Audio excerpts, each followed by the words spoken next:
I want to talk about change today.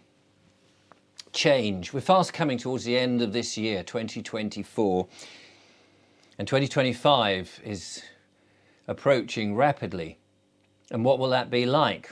Will it be like this? I remember thinking at the beginning of this year, which only seems a few weeks ago, this year has gone rapidly, absolutely so fast. And I remember thinking a certain dread, oh gosh, what have they got planned for us? What's the next thing they've got? And actually, the things that possibly I thought we might have trialed against us hasn't come to pass. So maybe the trepidation should be ready for the next year coming. Who knows? But change is where I think we are about to go to. Because we can't go on, can we? We can't go on with an uncertain future for our children, for the young people who are here. And we cannot carry on with a tyrannical system that is keeping us well and truly under the thumb. That ain't going to work.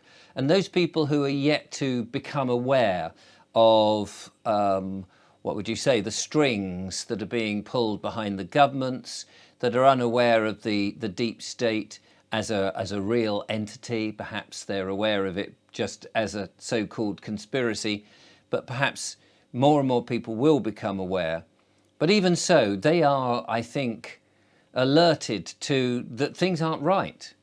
The grey skies, the continual grey skies, which are supposedly hiding the UFO invasion and other psyops like that no doubt will be told is happening. Again, seems to me this is the death throes of the deep state, the globalists, the Freemasons, whatever you want to call them. It's the death throes of them, and they're throwing everything. And it is laughable to see them desperately struggling to come up with something. I think their timeline is over. But we're going to need change. We can't have a government system. We can't be governed in the way that we are. More and more people are beginning to become aware that the whole system is corrupt. The police, the judiciary, the council, the government itself. We know that they're businesses. We know they're registered on Dun & Bradstreet. We know that they are there for commerce only. We know more people are beginning to become aware of the name and how the birth certificate has been utilised to create a false person and not a real man and woman. We know that the operation has been going on for decades. We know how we've all been duped into paying for things which have already been paid for. And we know that our taxes that we pay are being used for purposes which we have not given our consent to. Wars and experimental drugs and things like that. And we know that people who have been manipulated left, right and centre to take some of those experimental drugs have now got problems, life-threatening problems, and some have died as a result of it. This can't go on any longer, and we need to change. But what will the change look like? That's the question, I suppose. Many of us have got radical ideas of the change. Some of us, of course, want to go back to the land and have a much more simple life, less of this highly industrialised life, which is polluting the atmosphere, not with CO2 necessarily, but all the other toxins that are going out. When I say other toxins, I mean with toxins rather than CO2, which isn't a malicious gas as it's been portrayed. The myth of man-made global warming, of course, as we all know, is but that, a myth. And yet people are still peddling out, and the net zero policies and all the other bits and pieces, the green agenda, the solar panels, the wind turbines, the getting rid of animals on farms and actually obliterating farms. We can see all of this.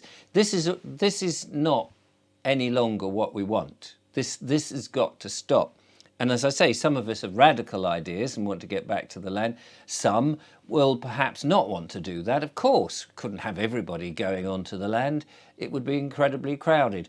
And what would they all do? But not everybody, fortunately, wants to do that. Many people just want to have an enjoyable life and perhaps have all sorts of different interests.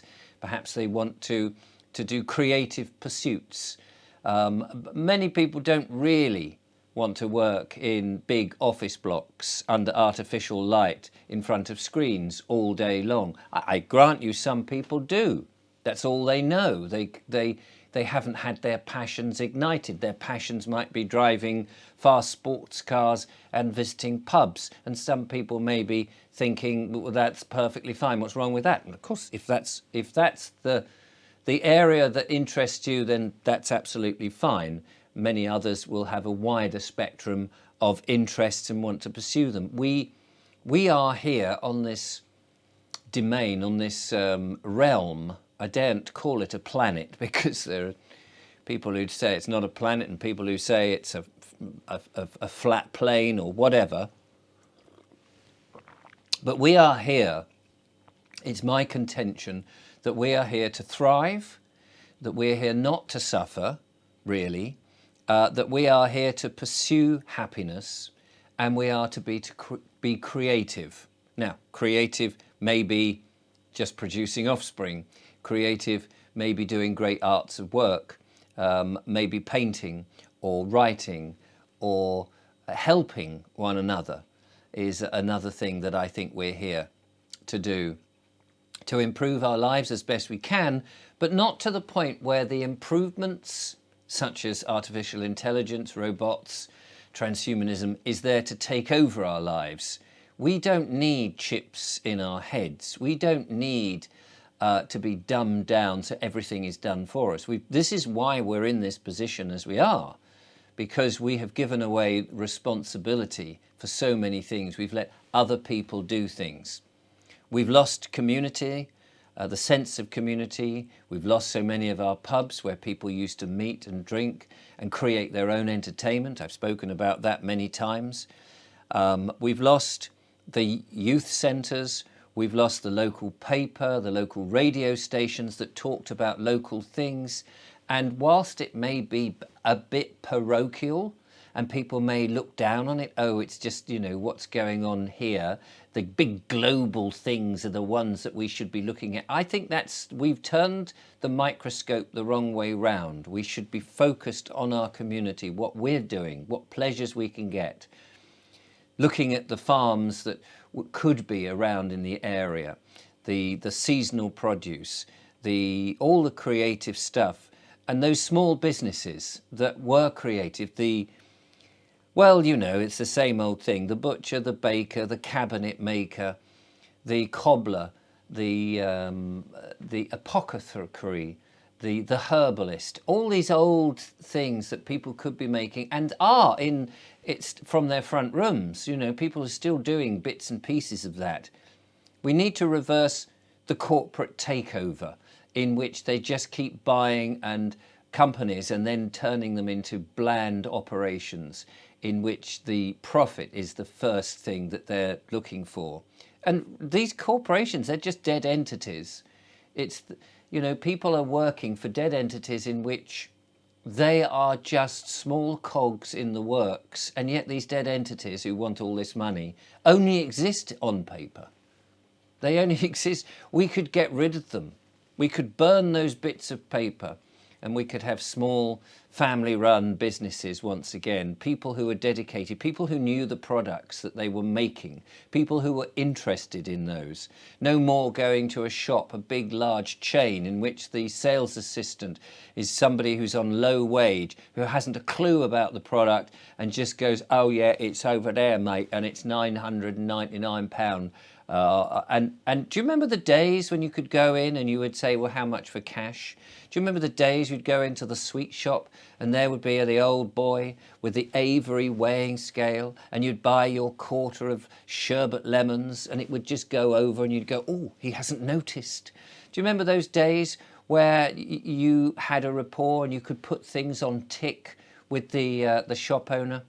Where those days in which, I don't know, it looked more fun and you weren't dealing with this digital entities of problems in the shopping area or the weighing area or the scales, whatever. I haven't been into a supermarket for so long now, I forget what they call out all these things. Position number 5, please.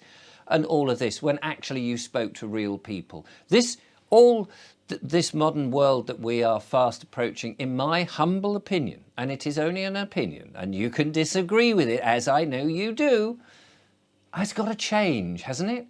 We can't go on living like this. This isn't living. This is just merely existing for somebody else's pleasure, to extract our energy, our money out of it. And it isn't even our money.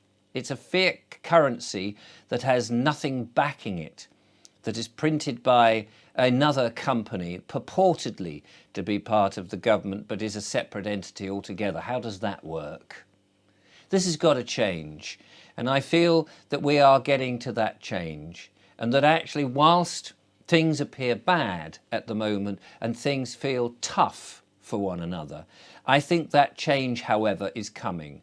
I think we must view this through the lens that the dark forces are throwing their toys out of the pram like nobody's business. They're having a tantrum and they're throwing everything at us. But very soon, they will have nothing left to throw, and they will, I absolutely am certain that the dark forces, the cabal, the globalists, they've lost, and they will wither and die, and they will disappear because they will have nothing less left. They've messed up. Their long, deep-seated plan, they've hurried at the last minute. They've got things wrong. And whilst it may look on the surface like they're still pulling the strings in government and they're still making our lives a misery, I think that we are fast coming to the last of this.